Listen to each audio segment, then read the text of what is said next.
بسم اللہ الرحمن الرحیم۔ حضرت ابوبکر صدیق رضی اللہ تعالیٰ عنہ ایک روز چلتے پھرتے مدینے میں یہودیوں کے محلے میں پہنچ گئے۔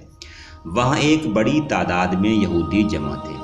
اس روز یہودیوں کا بہت بڑا عالم فخاص اس اجتماع میں آیا تھا۔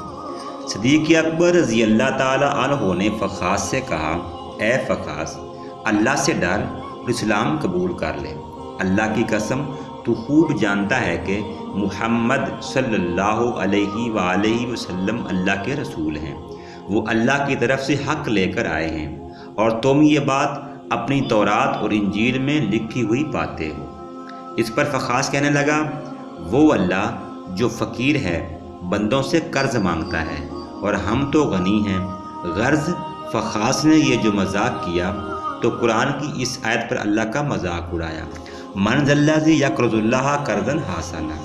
صدیق اکبر نے جب دیکھا کہ اللہ کا دشمن میرے مولا کا مذاق اڑا رہا ہے تو انہوں نے اس کے منہ پر تماچا دے مارا اور کہا، اس رب کی قسم جس کی مٹھی میں ابوبکر صدیق کی جان ہے، اگر ہمارے اور تمہارے درمیان معاہدہ نہ ہوتا تو اے اللہ کے دشمن میں تیری گردن اڑا دیتا۔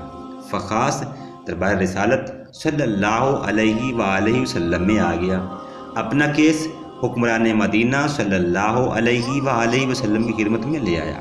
کہنے لگا، اے محمد صلی اللہ علیہ وآلہ وسلم، دیکھیے آپ کے ساتھی نے میرے ساتھ اس طرح ظلم کیا ہے۔ اللہ کے رسول صلی اللہ علیہ وآلہ وسلم نے صدیق اکبر سے پوچھا، آپ نے کس وجہ سے اس کے منہ پر تھپڑ مارا؟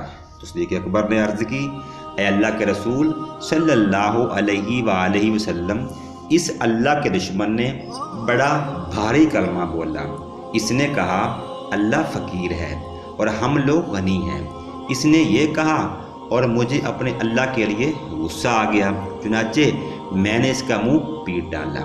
یہ سنتے ہی فخاص نے انکار کر دیا اور کہا، میں نے ایسی کوئی بات نہیں کی۔ اب صدیق اکبر کی گواہی دینے والا کوئی موجود نہ تھا۔